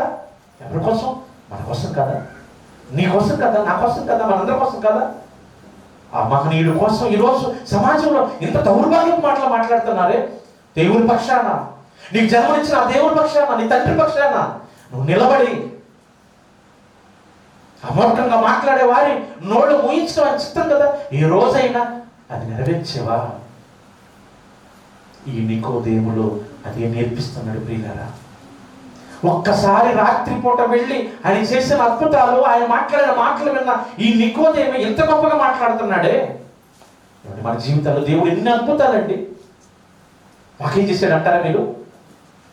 కరోనా 4 సంవత్సరాల కిందట ప్రపంచాన్నే చిగురుటాకులాగా వణికించింది. ప్రియులారా, బుద్ధి వచ్చిందని ఎవరికైనా బుద్ధి మరి ఈ మూర్ఖంగా తయారయ్యే మనుషులు ఇప్పుడు. ఇంకా మీ కళ్ళందరూ తెలుసు, మీ అందరూ తెలుసు, మీరు అందరూ విన్నారు. మీకు బాగా తెలిసిన ఒక వ్యక్తి ఎవరైనా ఎస్పి బాలసుబ్రహ్మణ్యం. ఆయన ఖర్చు ఎంత తెలుసా? సుమారు కోట్లు. ఇతర దేశాల నుంచి 4 డాక్టర్లు పిలిపించారు. ఈ దేశంలో డాక్టర్తో భరించడమే మన వల్ల కాదు. మరి ఇతరాదేశం వచ్చారంటే ఎంత ఖర్చు ఉందో చెప్పండి, అది లక్షలు అయ్యే పని. కానీ బాలసుబ్రహ్మణ్యం బ్రతికాడా? మీలో ఎవరు రాలేదా కరోనా? మీకు చాలా మందికి వచ్చింది, నాకు వచ్చిందండి. వారం రోజులు ఇంట్లో నా పిల్లలు కూడా దగ్గర రానివ్వలేదు. నేనేమన్నా తెలుసా, ఒక 250 రూపాయలు పెట్టి కోర్సు వాడానంతే. పారాసెటమాల్ ట్యాబ్లెట్లు, ఆ తర్వాత ఏమిస్తారు కదా క్యాష్ ఒకటి, విటమిన్ ఒకటి, ఇంకోటి ఉంటుందమ్మా ఇప్పుడు దేనికి వెళ్ళినా అదే ఇస్తున్నారు, యాంటీబయాటిక్. 250 రూపాయలతో జ్వరం తగ్గిపోయింది కదండి. ఇది దేవుడు చేసిన గొప్ప కదా. దేవుడికి ఒక జన్మనేలేదా? అక్కడ కోట్లు ఖర్చు పెట్టిన జన్మలేదే, ఆయన నిన్ను బ్రతికించాడే. మీలో చాలా మందికి వచ్చి ఉంటుంది, ఇప్పుడు ఒప్పుకోరు, ఎందుకంటే దేవుడు మేలు చేసిన ఒప్పుకోవాలి కదా. ఈ పరిశీలనకి మనకి ఏమి తేడా ఉండదు. అవునా కదా? ఆలోచించండి, ఎన్ని ప్రయాణాలు కాపాడుతున్నాడండి. ఇదిగో మనం 2024లో నుంచి 5లోకి వచ్చాం. 24లో మనతో ప్రయాణం చేసిన వాళ్ళు చాలా మంది ఉన్నారు. మనతో నేను నుంచేటంటే కారణం ఏంటో తెలుసా? ఇది దేవుడు నీకు చేసిన మేలు కదా, చుచ్చికరి కదా, అద్భుతం కదా. చెప్పండి, కోట్లు ఖర్చు పెట్టి నా దక్కించుకోలేని ప్రాణం నువ్వు 100తో సంపాదించుకున్నావే, నిజంగా దేవుడు నీకు ఇచ్చిన ధన్యత కదండి. ఎంత గొప్పగా చెప్పాలా దేవుని గురించి? ఒక్కసారి మాట్లాడిన ఆయన దేవుని గురించి అంత గొప్పగా చెప్తున్నాడే. ఇలాంటివి మన జీవితాల్లో ఎన్ని అనుభవించా చెప్పండి. అప్పుడు మనం ఒక్క క్షణం మిస్ అయిపోయిందండి, లేకపోతే నేను ఈరోజు చచ్చిపోయేవాడిని. అంటే మళ్ళీ జన్మనిచ్చాడా? ఇచ్చాడు. ప్రతిరోజు కాపాడుతున్నాడు. 3 పూటలు చక్కగా భోజనం చేస్తున్నావే. ఈరోజు స్టిల్ ఎంతమంది అండి 3 పూటల భోజనం లేక ఇబ్బంది పెడుతున్నారు? నిన్ను నిజంగా 3 పూటల భోజనం ఇచ్చి, చక్కని జీవితం ఇచ్చి, చక్కని కుటుంబాన్ని ఇచ్చి, చక్కని భార్యనిచ్చి, చక్కని పిల్లల్నిచ్చి, ఏమి ఇచ్చాడులేండి, నాకు కొడుకు నా మాట అంటావు. ఏం చేశాడండి దేవుడు మాకు? ఏమండి, ప్రతి సంవత్సరం మనం ఏం చేస్తున్నాం? డిసెంబర్ నెల ఆఖరిలో ఒక్కరోజు గ్యాప్ ఉంటుంది చెప్పండి. ఎందుకు? దేవుడు ఈ సంవత్సరం అంతా మాకు కాపాడేయడం. కృతజ్ఞత చెప్పాలి, దైవజనులు పిలుచుకోవాలి, విశ్వాసం పిలుచుకోవాలి, ఆత్మీయులు పిలుచుకోవాలి, బంధువులు పిలుచుకోవాలి, ఆయన మాటలు అనేకులు చెప్పాలి. చేసాం, అంతకుముందు చేసాం. పోయిన సంవత్సరం ఎవ్వరు ఎన్ని చెప్పినా చేయలేదు. అంటే 24 అంతా కాపాడలేదా మిమ్మల్ని? నిజంగా కాపాడకపోతే 24లో వాళ్ళు ఇప్పుడు కొంతమంది పోయారే, నిన్ను కూడా వాళ్ళని తీసుకెళ్ళిపోతే నీకంటూ బ్రతుకుండేదా? ఈరోజు నువ్వు ఉండేవాడవా? అయినా నీకు దేవుడు ఇంకా ఈ సమయం ఇచ్చాడంటే ఎప్పుడు కృతజ్ఞత చెప్పవా? ఆయన గురించి మాట్లాడవా? ఆయన గురించి ఏ రోజు గొప్ప చేయవా ఆయన నామాన్ని? ఆలోచించండి ప్రియులారా, ఆయన కోసం ఏం చేస్తారని చెప్పండి. ఇంకా మళ్ళీ చివరిగా 3వసారి మాట్లాడించాడండి. 3వసారి మాట్లాడించాడు. ఈ 2వసారి మాట్లాడినప్పుడు, మొదటిసారి మాట్లాడినప్పుడు ఈయనకి ఏమర్థమైపోయింది? అసలు మొదటిసారి మాట్లాడినప్పుడు ఈ నికోదేముకి సువార్త ఏంటో అర్థమైపోయింది. సువార్త ఏంటో అర్థమైందే కనుక ఇప్పుడు ఏం చేస్తున్నాడు? ఈయన కూడా అదే చేస్తున్నాడు. ఒకనాడు పరిచయుడిగా, వేషధారిగా, అంధుడిగా, అవివేకుడిగా, చెప్పేవాడే కానీ చేసేవాడుగా లేని పరిచయుడు ఇప్పుడు ఏం చేస్తున్నాడు? ఆయన గురించి చెప్పడం ఒక్కసారి వింటేనే, ఒక్కసారి విన్నందుకే మరి ఎన్నోసార్లు వింటున్నాం కదా. ఒకప్పుడు మనం కూడా ఏ యోగ్యత రాకుండా పిలుచుకున్నాం కదండి దేవుడు. ఈరోజు చక్కగా బ్రతుకుతున్నాం కదా, చక్కగా జీవితం ఇస్తున్నాడు కదా, చక్కగా ఈ ప్రకృతిలో ఉన్న దేవుడు ఇచ్చిన అన్నీ అనుభవిస్తున్నాం కదా. ఆయన గురించి ఏ ఉదయకాలంలో ఆలోచిస్తున్నావా? ఏ మధ్యాహ్న కాలంలో ఆలోచిస్తున్నావా? ఏ రాత్రి కాలంలో ఆలోచిస్తున్నావా? ఉదయం లేచిన దగ్గర నుంచి రాత్రి పడుకునే వరకు నీ దినచర్య కదండి, ఇంకా దేవుడి దినచర్య ఎక్కడ మన జీవితంలో? ఒకప్పుడు తెలియదు, ఒకప్పుడు మారలేదు, ఒకప్పుడు వినలేదు, ఈరోజు వింటున్నాం, ఎన్నో చూస్తున్నాం, ఎన్నో అనుభవిస్తున్నాం. కానీ ఏ రోజైనా ఆయన కోసం బ్రతకగలుగుతున్నాం?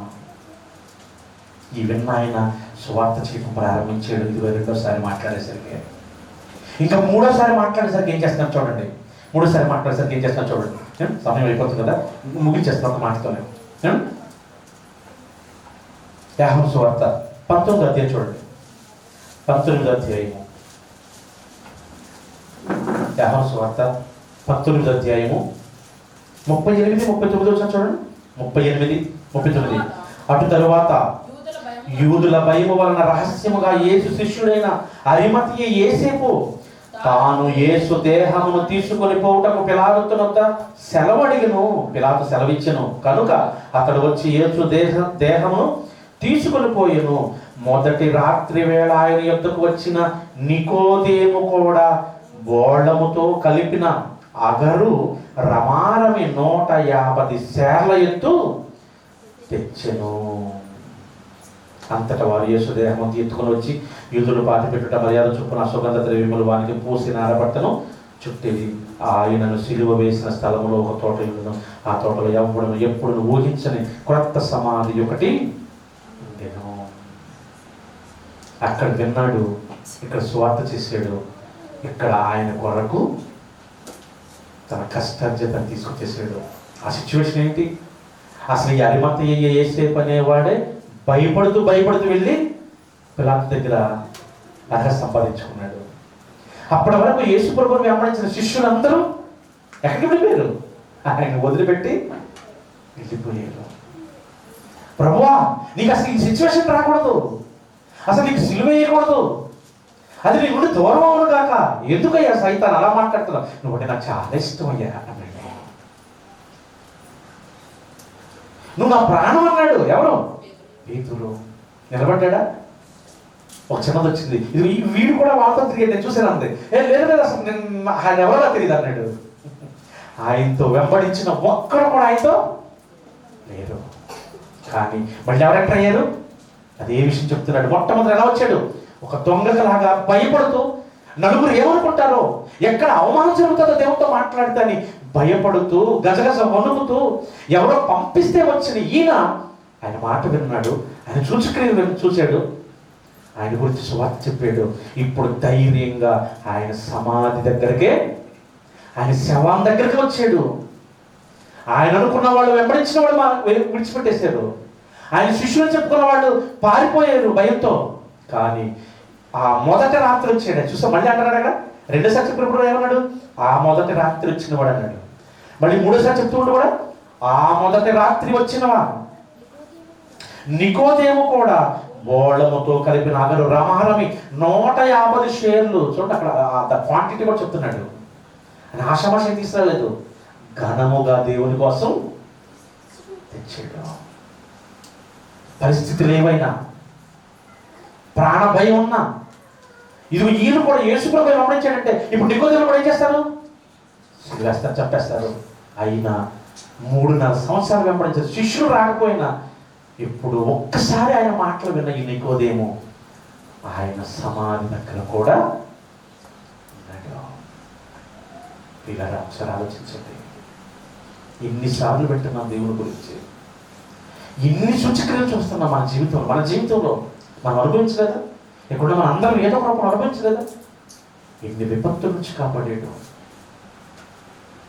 ఎన్ని సమస్యల నుంచి పరిష్కారం, ఎన్ని భయానక పరిస్థితుల నుంచి దేవుడు మనకు అనుకూలమైన పరిస్థితుల నుంచి నేనున్నాను ధైర్యపరిచి ఈ రోజు వరకు నడిపిస్తున్నాడు అంటే ఇది కేవలం ఆయన కృప కదా. ఆయన గురించి ఏమైనా చెప్పగలుగుతున్నామా? ఆయన గురించి ఏమైనా ఆలోచించగలుగుతున్నామా? ఆయన గురించి ఏమైనా చేయగలుగుతున్నామా? ఆలోచించండి. క్రైస్తవులను చెప్పుకుంటున్నాం, బైబిల్ చదువుతున్నాం, బైబిల్లో ఎలా ఉందో ఎదుటి వాళ్ళు చెప్తున్నాం. ఒకరోజు పరిస్థితి అలాగే ఉన్నాడు. కానీ అంతమంది పంపిన అధికారిగా ఉన్న, భయంతో వచ్చిన, దొంగకలాగా చీకట్లో వచ్చిన ఆయన మాటలు విన్నాడు. ఒక్కసారి ఆ మరణ పునరుద్ధానాన్ని తెలుసుకున్నాడు. ఒకరోజు మోషే సర్పమును ఎలా ఎత్తినో మనుషులు నశించుకున్నట్లు మనుష్య కుమారుడు అలాగే ఎత్తాలి అన్న మాట తన హృదయంలో పెట్టుకున్నాడు. ఆయన చచ్చిపోతారని తెలుసు, సమాధి చేయబడతారని తెలుసు. ఆయన వల్ల బ్రతికితేనే, ఆయన ఎందుకు నమ్మికించితేనే ఆయన ఉన్న లోకానికి వెళ్తామని నమ్మేడు కనుక నమ్మిన వారే విడిచిపెట్టినా, నమ్మిన వారే దూరం అయిపోయినా ఒక్కడిగా నిలబడ్డాడు. ఆయన కోసం అద్భుతమైనటువంటి అర్పణించాడు. చరిత్రలోనికి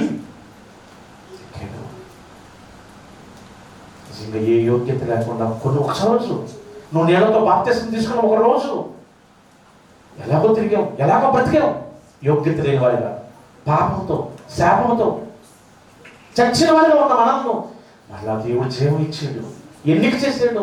సమాజంలో ఉన్నతంగా నిలబెట్టాడు, ప్రతిరోజు కాపాడుతున్నాడు. ఆయన వెన్నంటి నిన్ను ఆదరిస్తున్నాడు. అన్నీ అనుభవిస్తున్నాము. ఆయన కోసం ఏ రోజైనా నోరెత్తి చెప్పగలిగామా? నోరెత్తి పాడగలిగామా? ఆయన కోసం నీ కష్టాచితం ఏమో ఇవ్వగలిగావా? ఆయన పని ఏమైనా చేయగలిగావా? అసలు ఆయన గురించి ఏ రోజు ఆలోచించావు?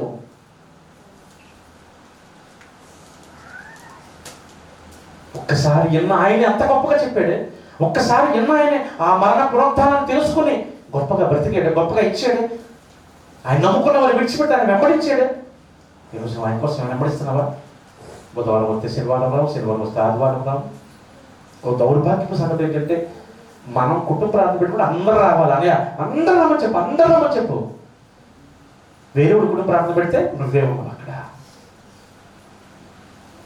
నువ్వు చెప్తున్నావు, నువ్వు చేస్తున్నావా? ఒకరోజు పరిచయుడు అలాగే ఉన్నారు, వారిలో నుంచి ఒంటరిగా వచ్చాడు. కానీ ఈరోజు చరిత్రలోకే ఎక్కాడు. ఆయన ద్వారా అనేకులకు ఒక మంచి బ్రతుకు పాఠాన్ని నేర్పిస్తున్నాడు. ఈరోజు నీ మాటలు వింటున్నావు కదా, నువ్వు ఎక్కడైనా దేవుని కోసం నిలబడుతున్నావా? ఎక్కడైనా కనీసం కొంతమందికి నువ్వు బ్రతుకు తెరువు చూపిస్తున్నావా? నీ స్వార్థం కోసమే బ్రతుకుతున్నావా? నీ దేహం కోసమే బ్రతుకుతున్నావా? నీ గురించి ఆలోచించుకుంటున్నావా? నీ కుటుంబం కోసం ఆలోచించుకుంటున్నావా? నువ్వు విశ్వసించకపోతే, నువ్వు క్రైస్తవులు నువ్వు చెప్పుకున్నా, నువ్వు ఎన్ని ఆదివారం వచ్చినా, నువ్వు ఎన్ని కానుకలు ఇచ్చినా, ఆయన కోసం నువ్వు మాట్లాడకపోతే, ఆయన కోసం నువ్వు నిలబడకపోతే, ఆయన కోసం నువ్వు చెయ్యకపోతే, ఆయనలాగా బ్రతకకపోతే, ఒక నికోదేములాగా ఏ రోజు కన్ను మోస్తావు మనం తెలియదు కదా. కన్ను మూసిన మరుక్షణం మనం ఏం చేయాలి? మనం ఇంకొక జీవితంలో బ్రతకాలి. విశ్వసించకపోతే బ్రతకగలుగుతావా? దేవుడి దగ్గర రమ్మంటే ఎన్ని సాకులు, దేవుని కోసం మాట్లాడమంటే ఎన్ని సాకులు, ప్రార్థన చేయమంటే ఎన్ని సాకులు. తమ్ముడు నిలబడతాడు, ఒక రోజు ప్రార్థన చేయండి, వెనక ముందు చూసుకుని లేస్తావు. నువ్వు లేగల, నువ్వు టక్మలు వేసి రావచ్చు కదా. వాక్యం 10 నిమిషాలు లేట్ అయితే టైం చూసుకుంటావు, కాళ్ళు నొప్పులు ఉంటావు, అసత్తుకుంటావు, విసత్తుకుంటావు. అంటే ఇది నా కాళ్ళు నొప్పులు పడతావు, నేను చూస్తున్నావు కదా, ముగించు అని నా సిగ్నల్ ఇస్తున్నావా? ఆలోచించండి. మరి దేవుని దగ్గర రాలంటే ఏం చూస్తున్నావా? దేవుని కోసం ఇవ్వడానికి చూస్తున్నావా? దేవుని కోసం ఆలోచించడానికి సమయం ఇస్తున్నావా? అంటే ఒక్కసారి నీ జీవనచర్య ఒకవైపు రాసుకో. నువ్వు దేవుని కోసం ఏం ఆలోచిస్తున్నావు ఒకవైపు రాసుకో.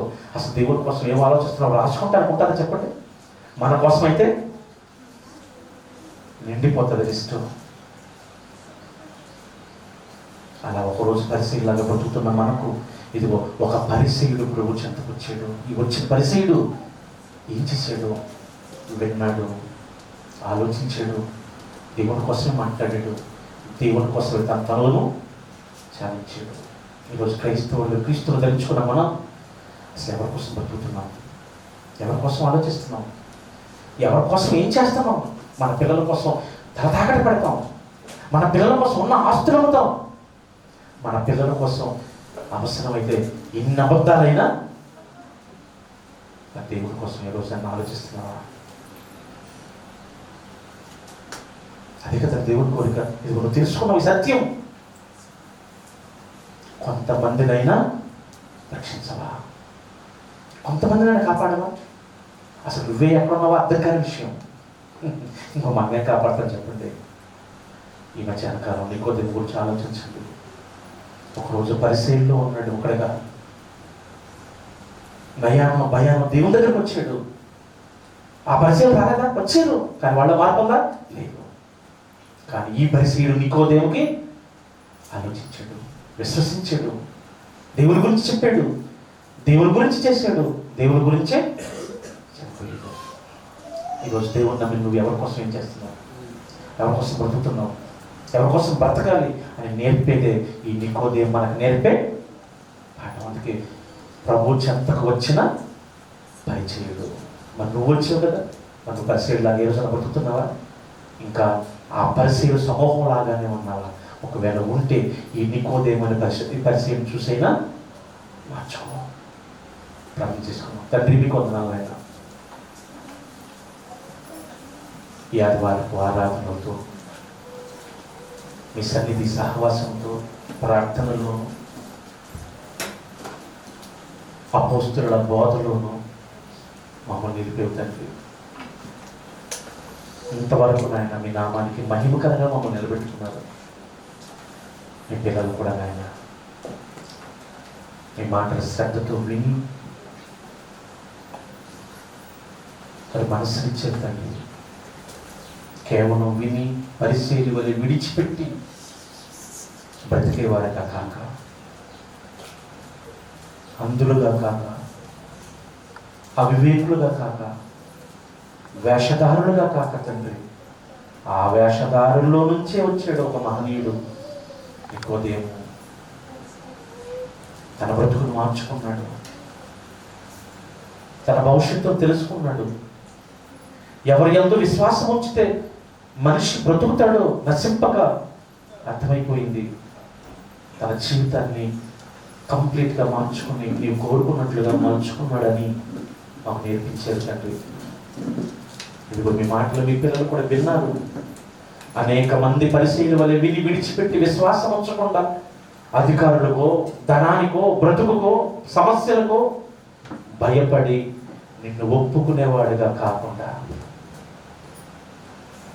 ఈ మధ్యాహ్న కాలంలో విన్న ఈ మాటలు హృదయంలో ఉంచుకుని పరిస్థితులు సహకరించినా సహకరించకపోయినా, కష్ట పరిస్థితులైనా, నష్ట పరిస్థితులైనా, అవమాన స్థితి అయిన తండ్రి, ఒక నికోదేము వలె నీ గురించి మాట్లాడే శక్తిని, నీ గురించి మాట్లాడే ఆ బ్రతుకును, నీకోసం ఆలోచించే జీవితాన్ని, నీకోసమే మా జీవితం అని ఎరిగేటటువంటి గొప్ప భాగ్యాన్ని మీ మాటలు విన్న మీ పిల్లలకు ప్రసాదించి, ఏ క్షణంలోనూ, ఏ సమయంలోనూ, ఏ రోజునైనా ఈ మాటలు విడిచిపెట్టకుండా వారి హృదయాలు భద్రపరుచుకుని కాచుకుని కేవలం బ్రతికించిన నీకోసమే బ్రతుకుచు మీ కొరకు వాదించే మీ పిల్లలుగా, మీ పిల్లలందరినీ తీర్చిదిద్దమని మీ చేతులకు అప్పగించుకుంటూ జరగవలసిన కార్యక్రమం అంతటిలో కూడా ప్రభువా మీరే తోడుండి నడిపించి సహాయం చేయమని యేసుక్రీస్తు పరిశుద్ధ నామములో ప్రార్థన అడిగి వేడుకొంచున్నాము తండ్రి.